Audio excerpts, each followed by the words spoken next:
श्री राम और लक्ष्मण के बाण के प्रहार से सुबाहु की तो मृत्यु हो जाती है, किंतु मारीच बाण के प्रहार से उड़ते उड़ते दूर समंदर के किनारे जा गिरता है। विधिवत यज्ञ संपन्न होने के बाद विश्वामित्र राम और लक्ष्मण को लेकर जनक द्वारा आयोजित सीता स्वयंवर के लिए जनकपुरी के लिए प्रस्थान करते हैं।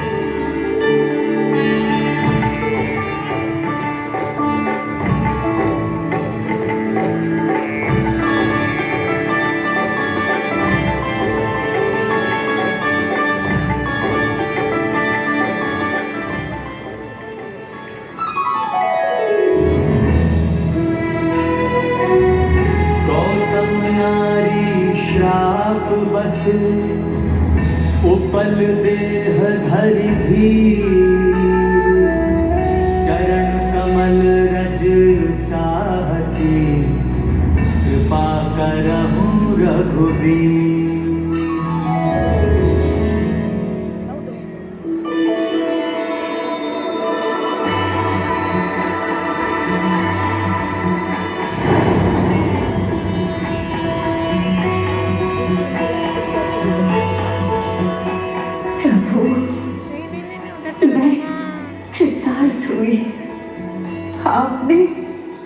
आपने मुझे नव जीवन दिया। इस पूरे घटनाक्रम में तुम्हारी कोई भी त्रुटि नहीं थी। भविष्य में कभी किसी नारी के साथ ये अनीति ना हो, यही मेरी सदिच्छा रहेगी। मैं आज से तुम्हें पूर्ण सामाजिक मान्यता देने की घोषणा करता हूं। राम, आप धन्य हैं, आपकी महिमा अपरंपार है।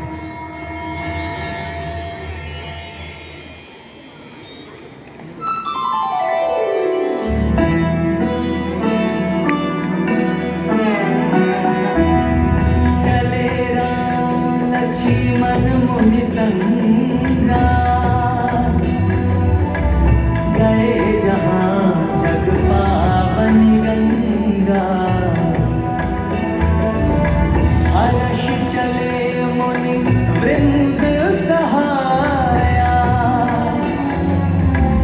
देवी विदेह नगर नियराया, उर रम्यता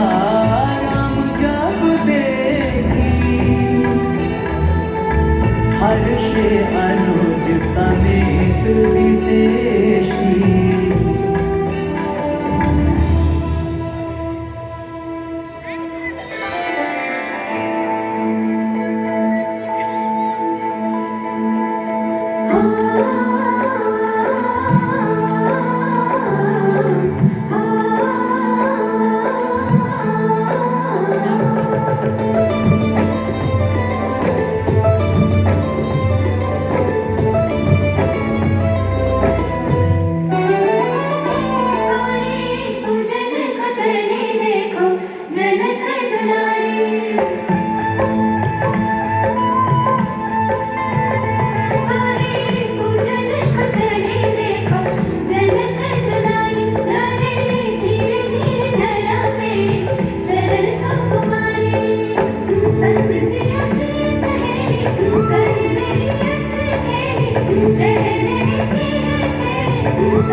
श्याम गौर दो कुंवर रमते हैं उपवन सुन कन्याओं का हास लजाते हैं राम लखन उपवन आराधित हो गए रस श्रृंगार के श्रावित हो गए मिले जो राम सिया के प्रेम सुवासित कण कण हो गए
जनक सुता सीता के स्वयंवर हेतु राजा जनक ने संकल्प लिया था कि शिव के द्वारा प्रदत्त धनुष पर जो भी प्रत्यंचा चढ़ा लेगा वही जनक नंदनी का वर्ण करेगा।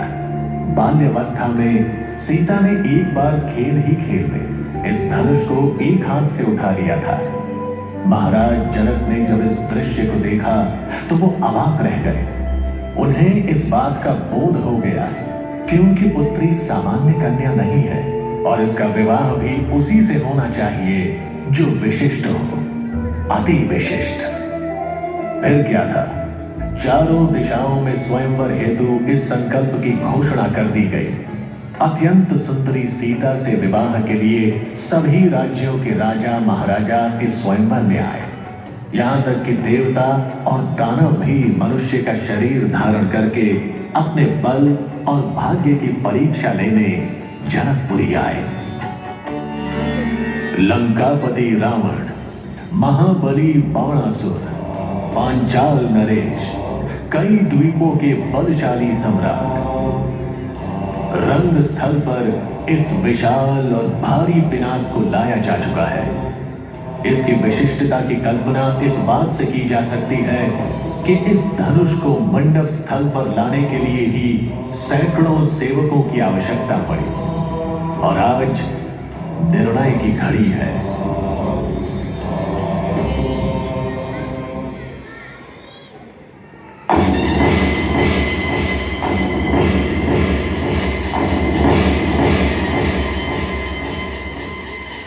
सभा में उपस्थित समस्त राज्यों से आए राजा महाराज, जनकपुरी में आपका स्वागत है। इस बात की प्रसन्नता है कि हर राज्य के भूपति अपनी शक्ति और भाग्य की परीक्षा के लिए यहाँ आए हैं। जैसा कि आप सभी जानते हैं कि महाराज जनक ने अपनी सुता जानकी के विवाह के लिए स्वयंवर की घोषणा की है। यह कोई सामान्य स्वयंवर नहीं है। महाराज ने यह संकल्प किया था कि इस भूमंडल का जो भी व्यक्ति महादेव शिव के इस धनुष पर प्रत्यंचा चढ़ा लेगा उसी के गले में चांद की वरमाला पहनाएगी। आप सभी से आग्रह है कि एक एक करके आप आए और इस धनुष की प्रत्यंचा चढ़ाएं।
इस सभा में कोई अपने को वीर ना समझे। आज मैंने जान लिया है कि पृथ्वी वीरों से खाली हो गई। ये बात कही कैसे? जहां बैठे रघुकुल नायक हैं। शिव धनुष क्या है राजन, जब शिव ही राम सहायक है। शक्ति रघुकुल के वीरों की करता है सारा विश्व बखान। जो आज्ञा दे भ्राता मुझको, पृथ्वी को उठा लूं गेंद समान।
खंडित किया जिसने, उसका आया समय अंतिम है। बोलो जनक, तुम चुप क्यों हो? अनर्थ किया ये किसने है? अब चलेगा बरसा परशुराम का, जिसे रोकना ना किसी के वश में है। इतना क्रोध, इतना अभिमान ना शोभा देता ऋषियों को। ज्ञान, प्रेम, करुणा और तप ही शोभा देता तपस्वियों को। ज्ञानी, वीर, त्रिकालदर्शी हो, परशुराम कहलाते हो, और पुराने धनुष के टूट जाने पर इतना क्यों रोष दिखाते हो? तुम हो बालक अबोध और इतने बड़े बोल। बताओ, किसने तोड़ा धनुष जो पृथ्वी गई डोल? हे नाथ, आप इतना क्रोध नाहक कर रहे हैं। और कौन तोड़ सकता है आपके इस प्रिय धनुष को? आपका कोई दास ही तो तोड़ सकता है इसे। कैसी बात करते हो राजकुमार? दास का काम होता है अपने स्वामी की सेवा करना, ना कि उसकी प्रिय वस्तु को नष्ट करके उनसे शत्रुता करना। अब जिसने भी महादेव के इस धनुष को तोड़ा है, वो आज से जीवन के अंत तक मेरा शत्रु रहेगा, दंड का भागी होगा वो। तो सुन लीजिए, ये धनुष मेरे भ्राता श्री राम ने तोड़ा है। बचपन में तो कितने धनुष तोड़े हैं हमने, तब तो आपने कभी क्रोध नहीं दिखाया। और वैसे भी मुनिराज, ये धनुष बहुत पुराना हो गया था, हाथ लगते ही टूट गया। तुम क्या कह रहे हो बालक, समझते हो? ये सामान्य धनुष नहीं था। इस धनुष को साक्षात शिव ने प्रदान किया था। तुम मेरे क्रोध को नहीं जानते बालक। इस परशु से पूरी पृथ्वी कांपती है, पूरी पृथ्वी। मुझे भय न दिखाइए भृगुवंश मणि। हम देवता, ब्राह्मण, भक्त और गौ पर क्रोध नहीं दिखाते। विश्वामित्र, संभालो इस उदंड बालक को, नहीं तो अनर्थ हो जाएगा। हे नाथ, मेरे अनुज से त्रुटि हुई है, आप इसे क्षमा कर दीजिए। हाँ मुनिराज, अब तो धनुष टूट ही गया, क्षमा कर दीजिए। प्रभु, ये धनुष तोड़ना तो दूर, इसे उठाना भी आपकी कृपा के बिना संभव नहीं है। और आपसे क्या छिपा है, आप तो अपनी शक्ति से ये जानते ही हैं कि प्रत्यंचा चढ़ाते हुए ये पूज्य धनुष मेरे ही हाथों खंडित हुआ है। ठीक है, तो मेरे इस धनुष को धारण करके दिखाओ, क्योंकि शिव का धनुष किसी सामान्य मनुष्य से तो उठ ही नहीं सकता। जो आज्ञा मुनिवर।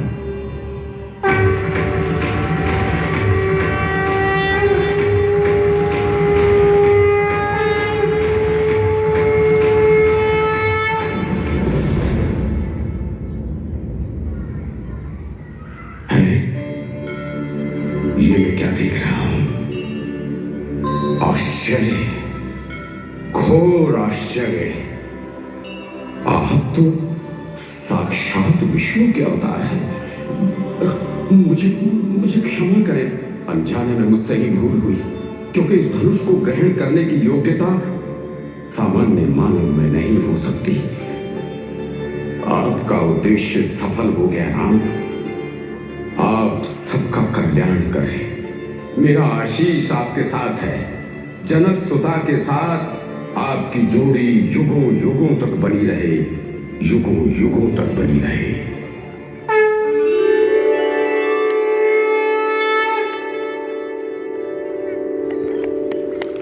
प्रभु श्री राम ने धनुष तोड़ दिया और देवता